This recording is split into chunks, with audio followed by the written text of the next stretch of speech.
heavenly document. But if you have two groups that have slightly different documents and both are the ones from God, this becomes an argument as who is on God's side. And so one of the things that we learned in our history 500 years ago is that we were not going to survive as European culture if we kept this battle going on. And so we moved to this interesting idea of running a government by reason and letting people worship over here. So you were not allowed to bring your religion in to run the government. So Christendom dissolves after the 30 Years' War. Europe now becomes a nation state and nation states, and no one is saying this is a Christian society that God is. No, there's no theocracy. There's no God ruling here. Democracy is people rule, not God rules. Now, do some of those people pray? Yes, but still, the democracy is ruled by the people. So through our history, we came to the conclusion that's kind of messy, separation of religion and politics. As you can see, it's not always separated in our society. But theoretically, constitutionally, religion is both protected and limited. In many ways, I think many people, including myself, would say there is no solution to the Middle East without going in the same direction that we went. The Shia and the Sunnis are going to have to realize that you're not going to eradicate the other group. And so can you, and this was our hope in Iraq, can you run a government by reason and allow Sunnis and Shia to live in the same neighborhood? Much like I can live in a neighborhood with a Sikh, a Buddhist, Muslim, thousands forms of Christians. So, it's messy. Ours is messy. We can see that with the woman down in Kentucky who won't give the marriage licenses. Is that a religious thing or is that a political thing? Does she have a right to say, for my religion, I don't have to do this, or should she just resign? And so we have these areas where we fight about what's the right thing. But we have basically solved the issue, maybe, by putting religion over here. One of the problems with our breakdown of secular religion is that religion keeps getting smaller and smaller and smaller as an element of our society. And Muslims see that. So there's some issues with the way we have formulated, not the way we formulated in the Constitution, but I ask my students sometimes, I said, I want you to pretend you're a member of ISIL, and I want you now to write a short essay analyzing a Victoria's Secrets commercial. What would that look like? And once you start looking at it through those lenses, there's a lot in our society that looks, this is not necessarily 11 o'clock at night. These can come on when the little kids are around. And so we just accept this as normal. Like, okay, I'm not interested in that, but this is part of freedom of speech, freedom or whatever. But Muslims are looking at, Muslims and other religious people, including some Christian groups, are saying, has this society gone too far? And so actually, I don't know if this is going to raise more questions than it solves, but Al-Qaeda saw 9/11 as an act of dehumiliation against an American nation that had a building called the World Trade Center, as if we controlled world events. And through satellite, we were sending our forms of entertainment, often with sexual content, around the world. And Al-Qaeda felt that, for a number of reasons, we were infecting the world with our disease. That's one of their claims, that we have a disease. Hideous schizophrenia is the language they use. Yes, sir? Yeah, That was interesting. I try not to let my Islamophobia get in the way. Thank you. I hear you say 99% of the Muslims don't agree. don't agree with ISIS, and yet I don't see it. I don't read it. It's just not out there for me to grasp hold of, that there are 99% of the Islamic world that doesn't agree with it. I don't see it. I don't hear it. I don't read it. Where is it? Where did your numbers come from? It's both a good question and an important one.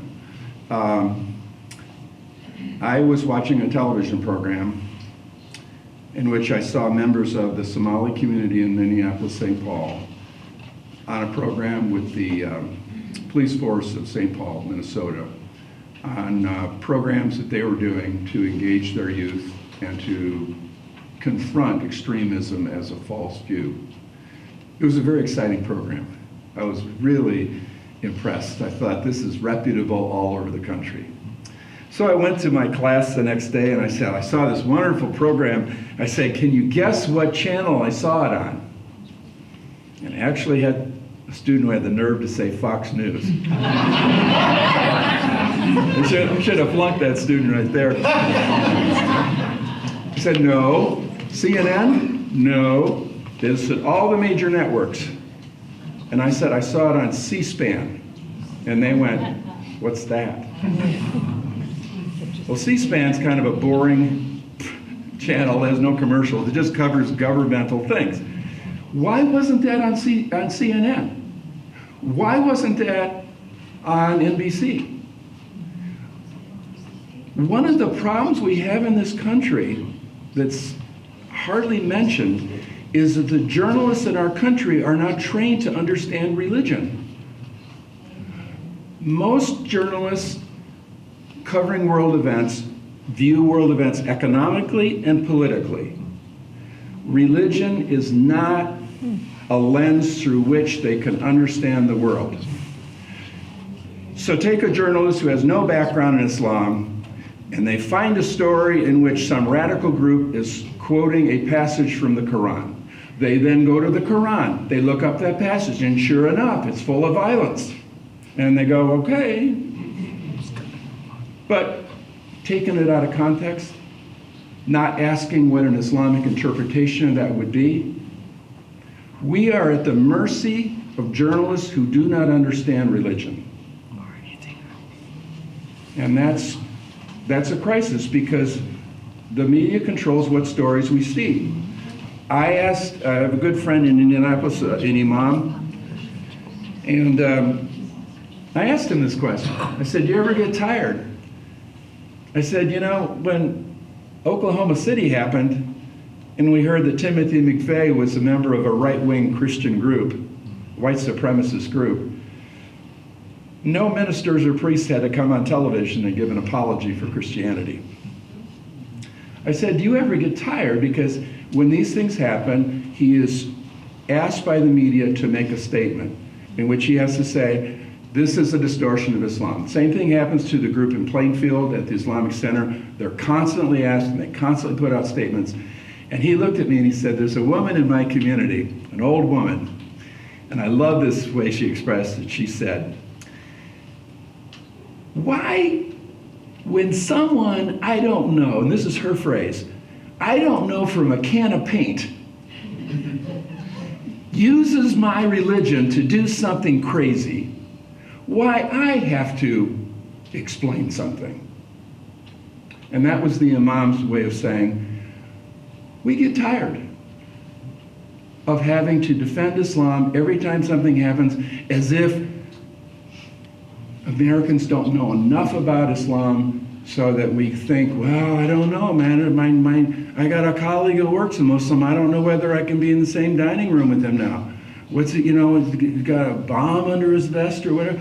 Because we don't know what's going on, these look like, these are not events that the media no longer covers, where Islamic leaders stand up and say, this has nothing to do with our faith. Now, there is this group that I was with in August, and their slogan is, love for all, hate for none. And they are such a peaceful Islamic community that they are punished by radical groups in the Middle East and elsewhere.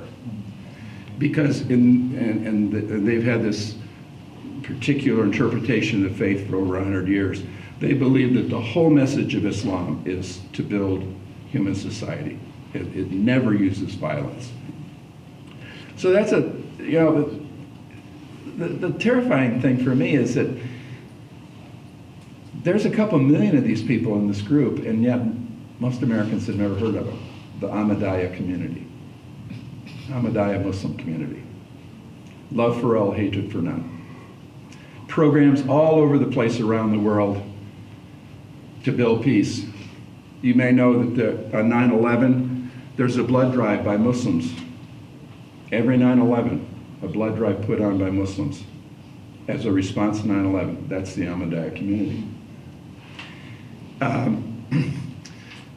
Islam is...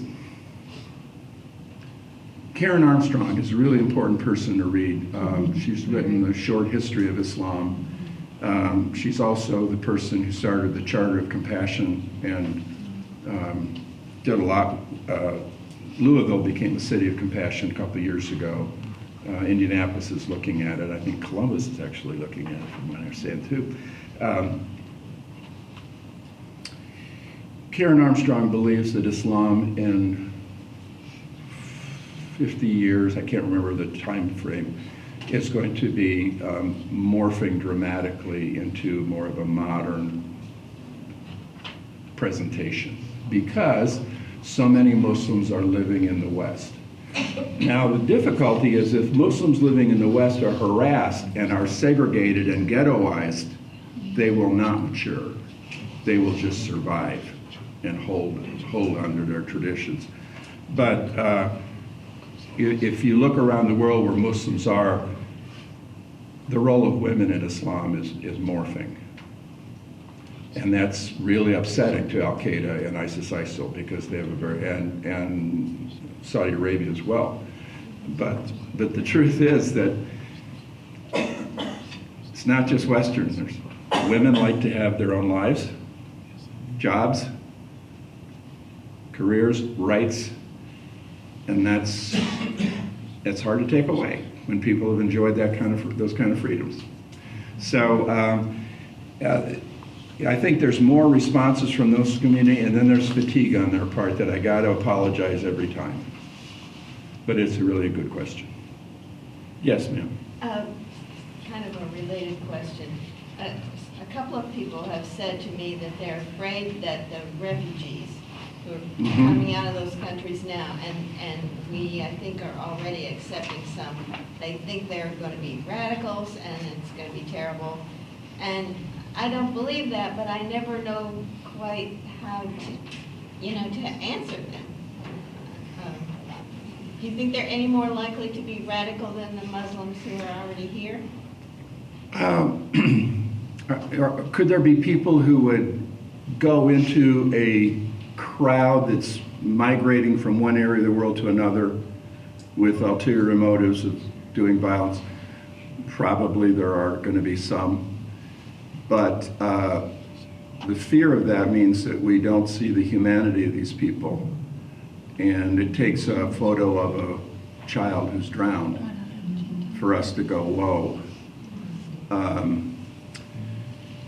It's what you're talking about. I don't mean the terrorism, but I mean the influx of people from the Middle East.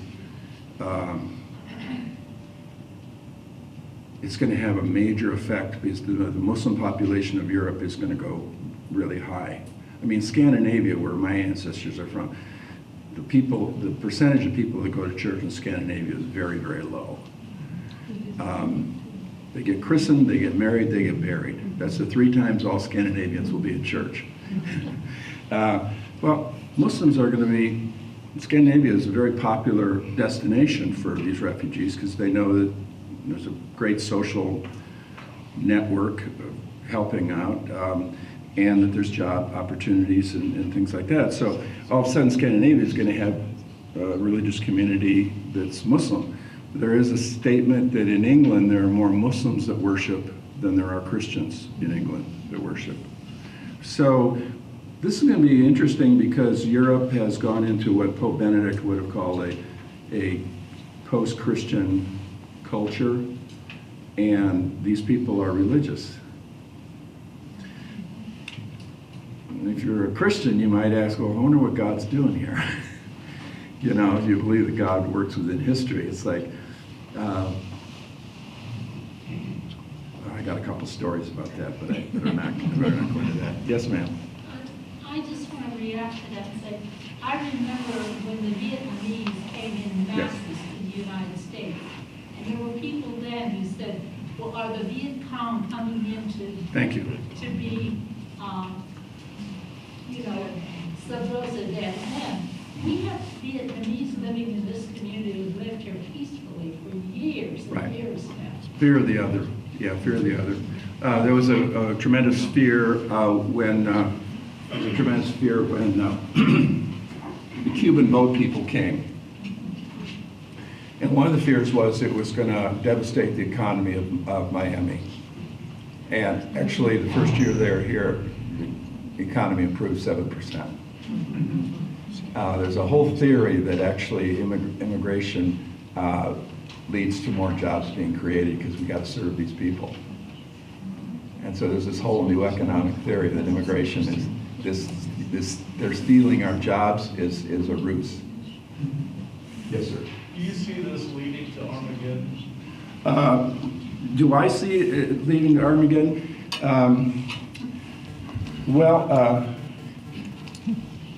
Probably the more important question is, are there Christians, Jews, and Muslims who see this leading toward a final battle? And unfortunately, the answer there is yes. For good or bad, my doctoral dissertation was on apocalyptic groups. From pre-Christian into Christian times. And so I studied all kinds of groups that were convinced they lived in the last days, and then where they weren't, and then they were living in the last days. And one of the things we know is that when groups have their hopes dashed about the end of the world, groups usually get stronger rather than weaker because they've invested in this idea. So, no, I don't. I like to challenge people who believe the world's coming in with saying, why don't you imagine the world 10,000 years from now? What would you like it to be? And what can we do to help create that?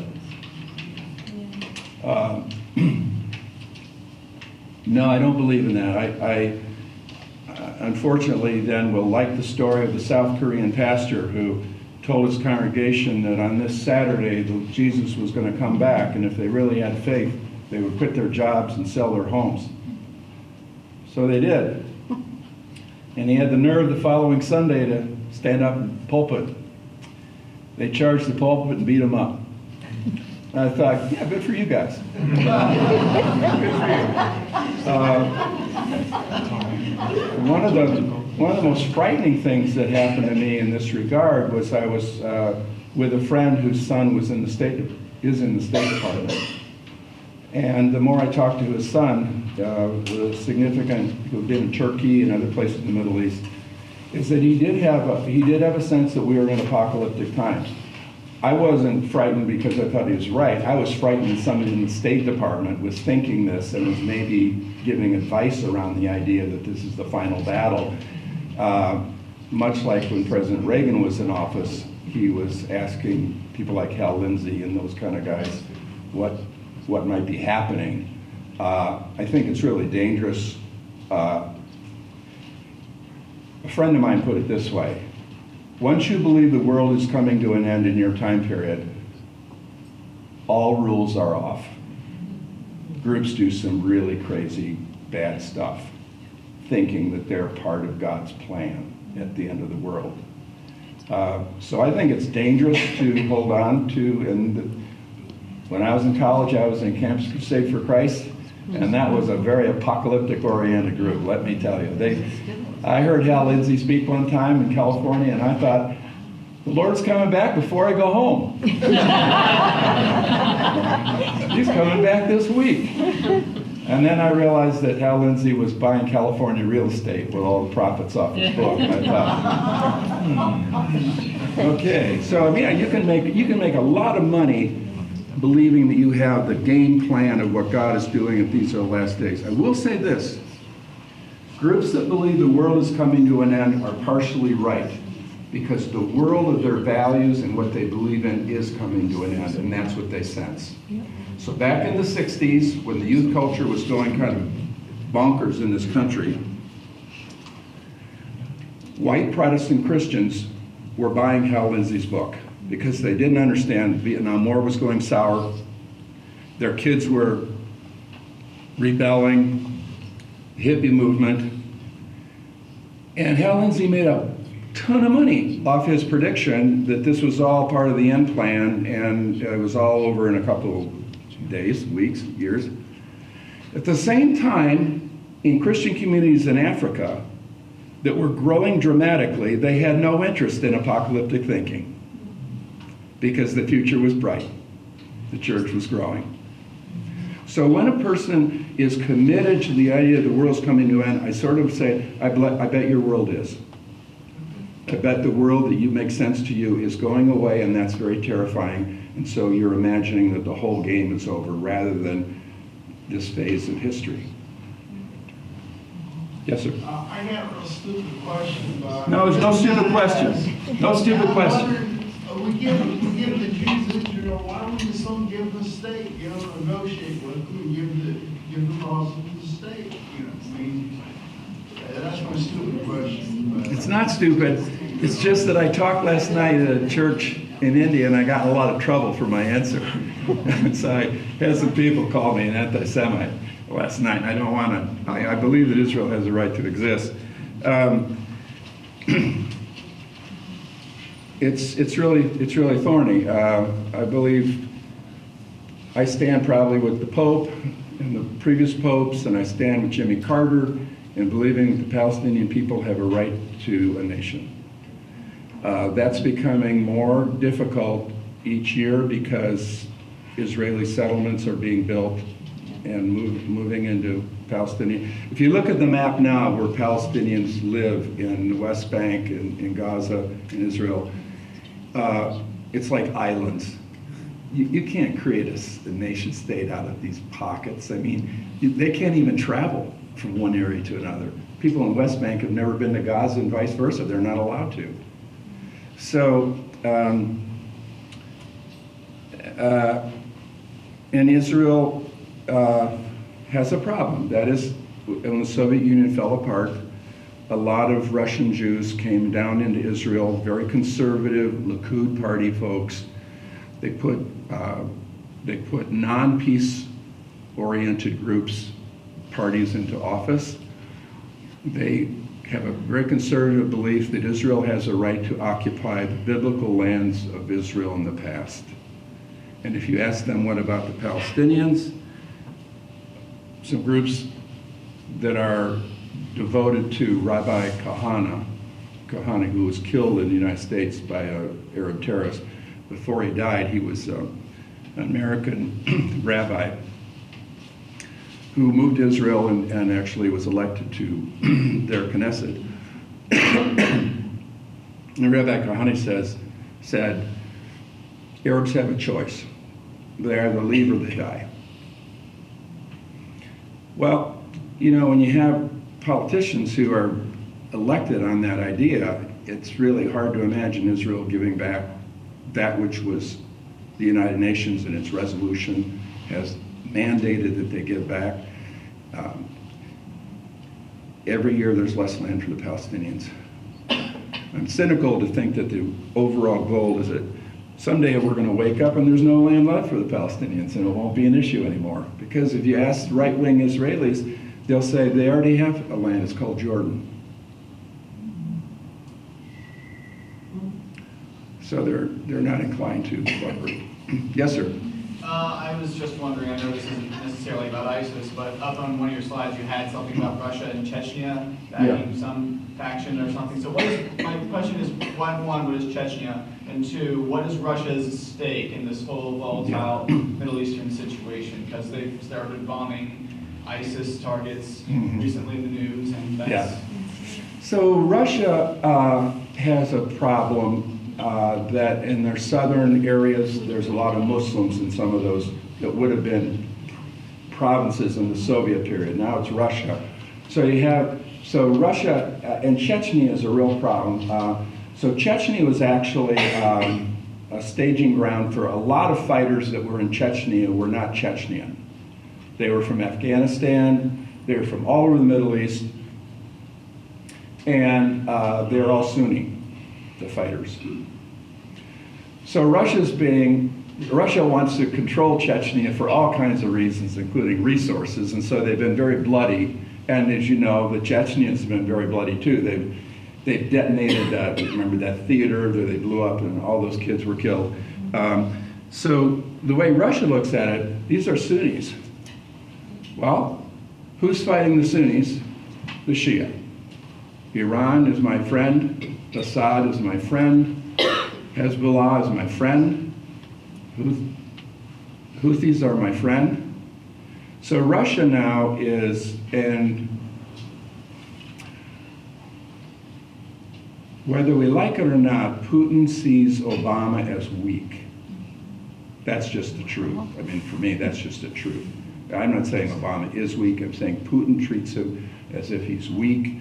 And I think all the attempts to thwart all of Obama's agenda during his 2 terms gave a pretty sick message to a community like Russia, and that is, he doesn't have any support at home. He's not gonna frighten us. So,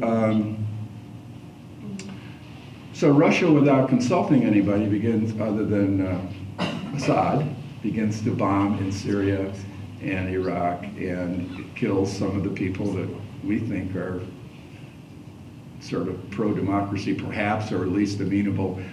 So, you combine that with Ukraine, and you got what I call an adventurous foreign policy through Putin.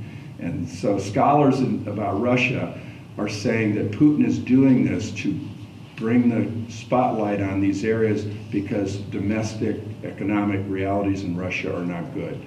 So if people are convinced that Russia is strong in the world again, they're not going to look at the fact that there's a lot of corruption in the government and the economy is in the tank. And so,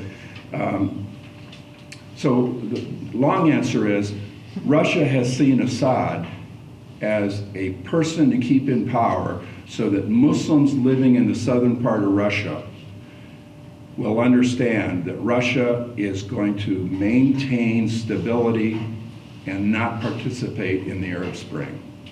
We are not going to let that happen. So Assad is the turning back of the Arab Spring for him. Good question. Yes, ma'am. Steve has a question. Steve. Yes, you talked a while ago about women's rights for Muslims, but is that not as much of a political as opposed to a religious situation when it comes to Muslims? Like, I mean, you look in Saudi Arabia and women's rights are extremely limited, Right. as opposed to in other countries. Turkey. Regardless whether they're Sunni or Shia. Is that accurate or inaccurate? This is one of the things that Muslims outside this country kind of scratch their head at.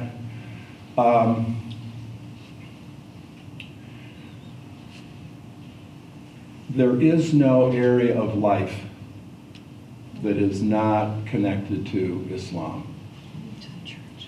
Politics, the economy, how you do banking. There's an Islamic way to do banking that's not our way. But because the way we split out life, this is religious, this is economic, this is political, we superimpose those categories on a region in which it's all woven together. So Saudi Arabia is taking a very extreme, conservative, retrogressive approach to Islam and putting their people back in centuries. There's a religious justification. It's in Wahhabism. It's political. I mean, until a couple of years ago, it's economic. Women couldn't even get a driver's license in Saudi Arabia. There's no women that were driving. Women had to be veiled and face covered if they went on public. But even within Saudi Arabia, women are speaking out and taking jobs. Things are changing. I just think there's such a thing as modernity, and that, I mean, there's conservative Hindu cultures where women are, we would say, oppressed. There's Christian culture, white supremacist groups that suppress women. I think all of these, in a sense, history is flowing in the other direction. I don't think we're going to go back to women. I don't think it's in the cards. But Saudi Arabia will lag because they can. They have one export, oil. And as long as they don't need other countries other than as customers, they don't have to care about what Americans think about their view of women. But a country like Turkey, which is a little bit more of a secular Islamic state, you have women that wear the headdress, you have women that don't wear the headdress, you have women that go to nightclubs, you have women that don't go to nightclubs. Turkey is not going to turn into Saudi Arabia. It's more likely that Saudi Arabia is going to end up moving more in the direction of Turkey, just because we live in a globalized world, and through the internet, everybody knows what other cultures are doing and what opportunities are in other parts of the world. Unless you're in North Korea, and then you're just out of it. But Islam has wanted to say for a long time that women had more rights in Islam than they did under Christianity until a couple hundred years ago. It's also true that Jews left Christian parts of Europe to live under Islamic rule because they were treated better than the Christians in the Middle Ages. So the problem is we're not living in the Middle Ages anymore, and so these things that so frustrate me with my students, because they go out of class and they have to check right away. Did something happen in the last hour that I missed?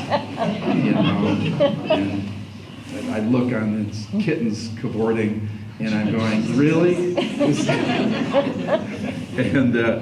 But this is a reality. This hooks you up to the world. And so, as we know, this has changed the whole theater of police brutality because people have cameras. Before that, it was police word against these people's words. And now you got people filming everything. And then we go, whoa. And so this is changing. Everybody now is a reporter. Everybody's a journalist in a way. If you have one of these devices, you could put this online and it could go viral.